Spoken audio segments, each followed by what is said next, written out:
I'm Shriya Kumar. I'm coming from Rajapuram. I'm currently studying BE Mechatronics in Pungi. Okay so நம்ம என்ன தெரிஞ்சுக்க போகிறோம்னா moment of inertia of circle வந்து பார்த்தீங்கன்னா Ixx equal to ஐஒய்வி ரெண்டுமே ஈக்குவலாக இருக்கும். ஏன்னா வந்து பாடி வந்து நமக்கு எக்ஸ்எக்ஸ் எக்ஸும் ஒய்எக்ஸும் அது சிமெட்ரிக்கலாக இருக்கனால ஐஎக்ஸ்எக்ஸ் ஐஒய்வி அதே தான் இருக்கும். Equal to pi D power 4/64 வரும் நமக்கு. அப்போ ஐஇசட் ஆர் ஜேஜே ஜே வந்து என்ன வரும் அப்படின்னு பார்த்தீங்கன்னா ரெண்டும் கூட்டினா என்ன ஆகும்?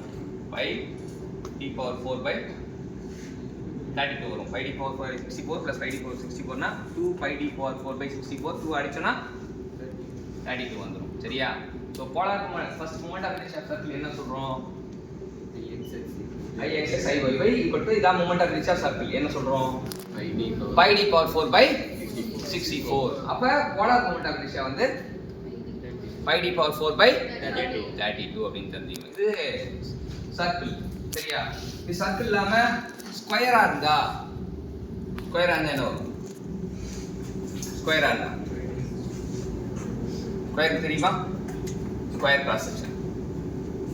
அப்ப a பவர் 4/12 இங்க a பவர் 4/6 ஸ்கொயருக்கு வந்து a பவர் 4/12 a பவர் 4/6 இதான் வந்து.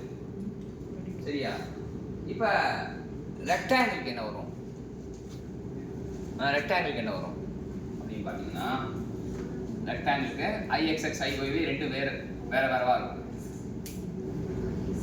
ஐஎக்ஸ்எக்ஸ் என்ன வரும்? ஐஎக்ஸ்எக்ஸ் பார்த்தீங்கன்னா இது வந்து ப்ராப்ளம் சால்வ் பண்ணுறதுக்கு ரொம்ப முக்கியம். BDQ/12 ஐஒய் வந்து DDQ/12. அப்போ இங்கே ஆட் பண்ணீங்கன்னா பிடியை காமனாக எடுத்துக்கலாம், 12 காமனாக எடுத்துக்கலாம். அப்போ d² + d². கரெக்டா? BDQ/12 DDQ/12. ஓகே. இது ஒரு 3 இதுக்கு தான் நம்ம இது பண்ணியிருக்கோம். சரியா? Square cross section, rectangle, circle இது மூணுமே திரும்ப வரும் நமக்கு. ஓகே.